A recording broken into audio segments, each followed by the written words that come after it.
Well, there's not just birds on the river.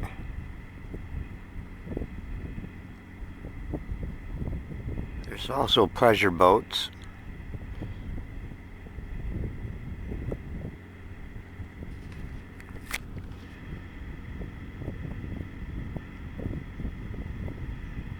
There's a sailboat behind them, 400 or 500 feet back.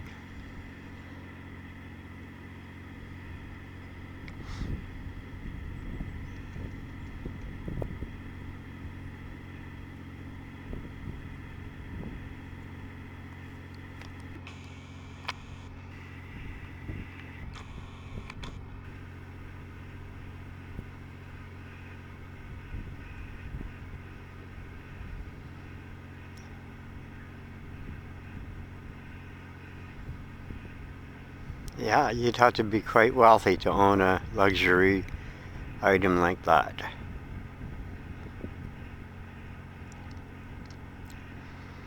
And it is not something you would buy to use just once a year either.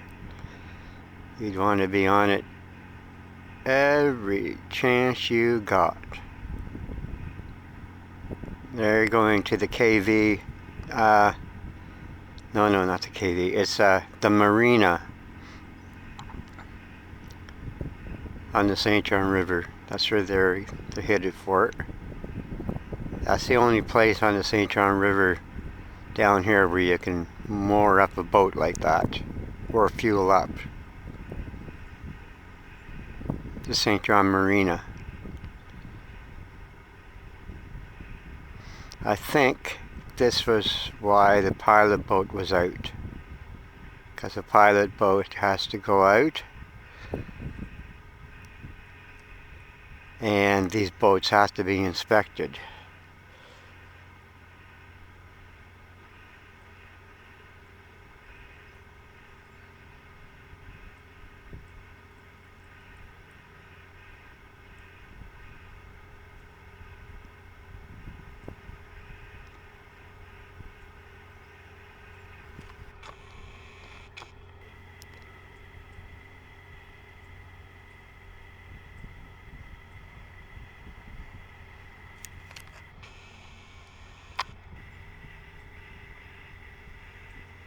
That's a nice boat.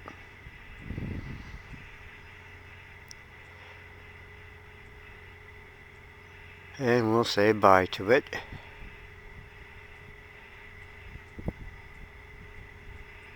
Okay, now on to the sailboat, which is, here, let's,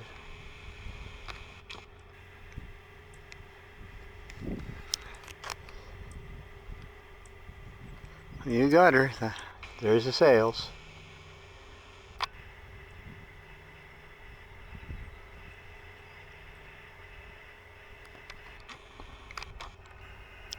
Yep, just like in the old days. Unfurl the sail, let the wind push the boat along, and you can go almost anywhere.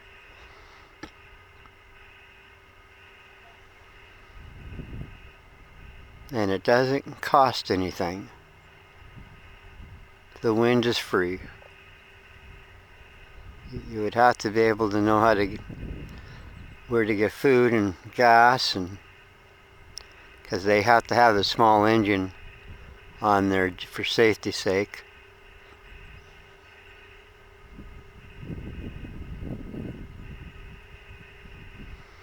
They will have to have an engine on there to get through reversing falls.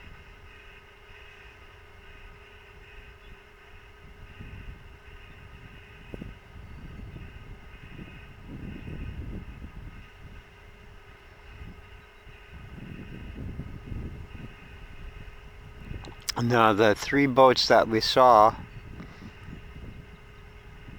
they wouldn't go out just for like 2 hours. These are boats that they go down into the Gulf of Maine or down into U.S. waters for long cruises.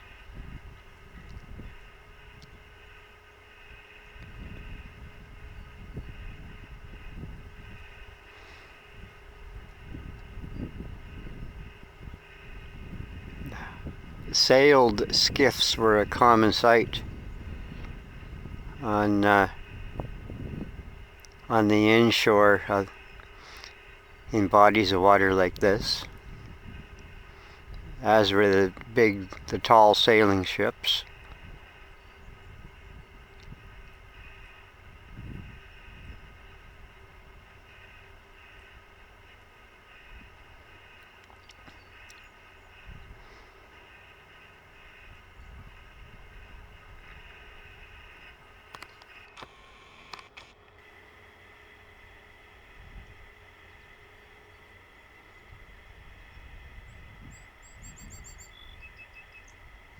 That's what you call a leisure pace. They're just sailing now. They're tacking slightly, but once they get up close to the reversing falls, they're going to have to turn on the engine, because they're going to deal with current, river current.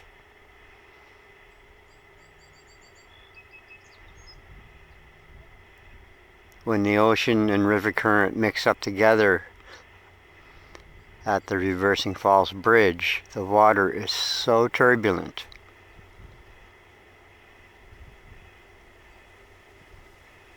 The water is so turbulent, it takes a powerful engine to get a vessel up through it.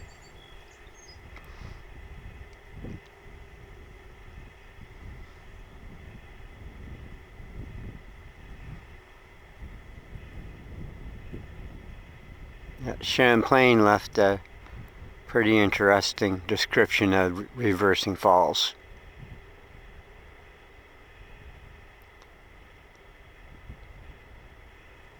That would have been in 1604.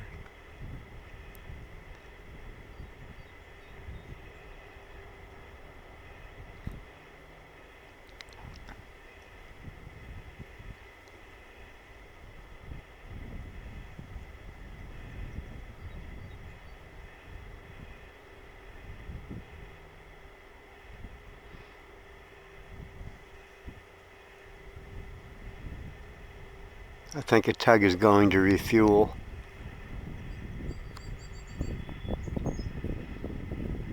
Well, if I can get it before it gets out of sight. There it is. It's probably, yeah, I think it's going up into the harbor to refuel.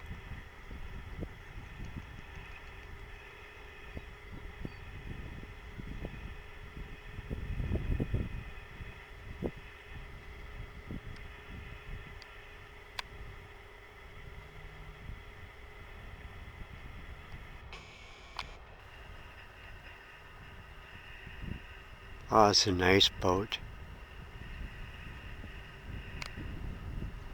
Oh, they're under engine. They're not tacking. They're under engine. They only have one little sail up in the back, but the other one's taken down. The front sail's down. The back one is up.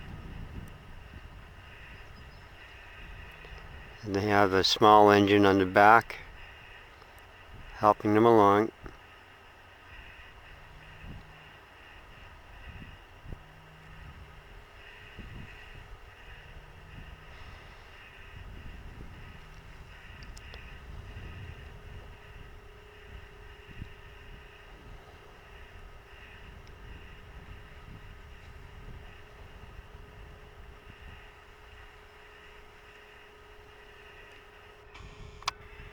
I had to,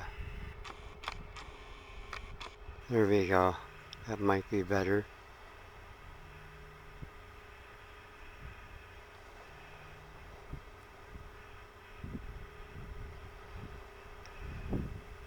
Yeah, you would have some real nice sailing trips in that boat.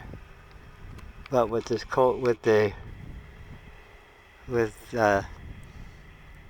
oh my gosh, with this infectious disease problem in the world, that boat's travel would be, the captain wouldn't be able to go very far.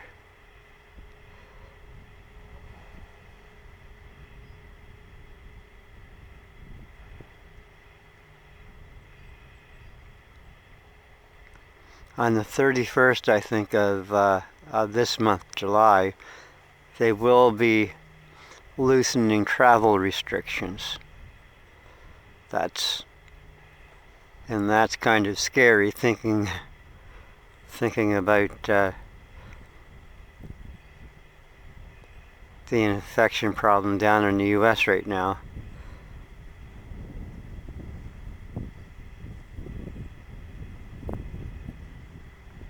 I think there was a rise of 1 million new cases there. All because state restrictions were loosened up, but the Texas governor ordered bars closed and drinks to go, and only some drinks for takeout. Well, that was a wise choice.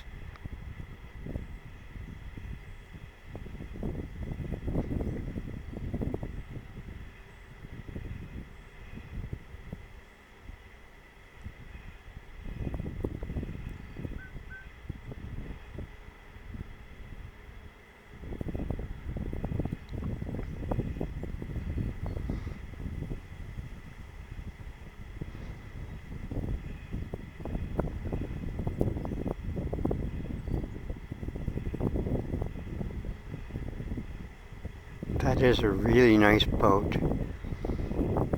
All you have to do is just motor out of the port a little bit, or tack out of the port on the wind, and let the wind fill the sails, and you can go anywhere.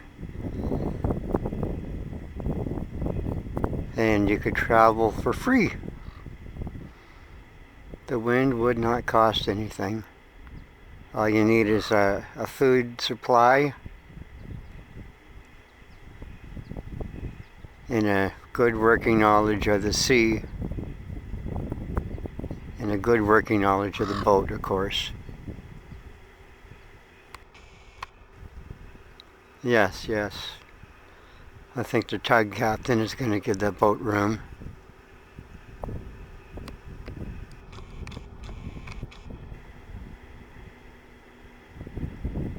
Oh, even the tug is going into the inner port. Maybe it's going to go for refueling as well.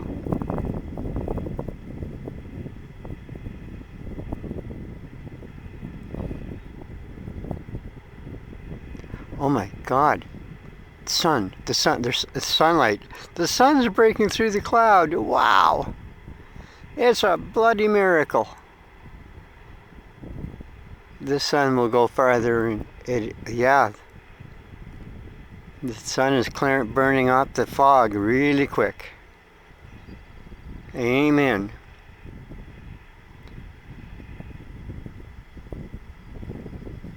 Now, unfortunately, I did not bring my tripod. And that is the end of this video.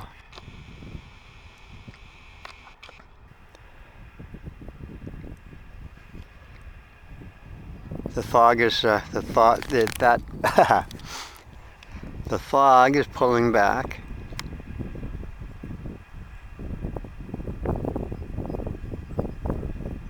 It's not so there's no drizzle now. Alright, I'm gonna finish my coffee. I'll wait and see if there's any. Look for some ducks to video. I will see you online.